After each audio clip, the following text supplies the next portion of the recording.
गांव में एक किस्सा मशहूर था कि जब भी किसी की रात में शादी होती थी तो वहां एक चुड़ैल जरूर दिखाई देती थी। गांव के लोग इस बात से डरते थे और रात में शादियां नहीं करते थे। एक दिन रमेश की शादी तय हुई और किसी कारणवश शादी रात को ही रखनी पड़ी। शादी की रात थी, चारों ओर चांदनी फैली हुई थी और गांव के लोग शादी में शामिल थे। बारात दरवाजे पर पहुंची और जयमाला की रस्म चल रही थी।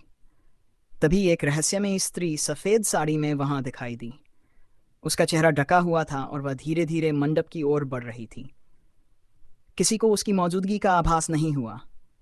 जब जयमाला का समय आया तब उस औरत ने रमेश को फूलों का हार पहनाने के लिए अपना हाथ आगे बढ़ाया।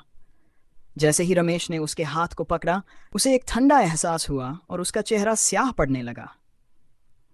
गांव के बुजुर्गों ने तुरंत पहचाना कि ये वही चुड़ैल है जो हर रात की शादी में आती थी। लोगों ने शोर मचाना शुरू किया, लेकिन जब तक कोई कुछ समझ पाता, चुड़ैल ने रमेश को पकड़ा और अंधेरे में गायब हो गई।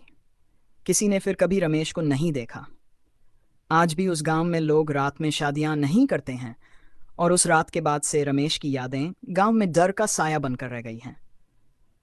कहते हैं कि चुड़ैल की शादी हो चुकी थी और जो भी उसकी शादी की रात को शादी करता वह उसे अपने साथ ले जाती।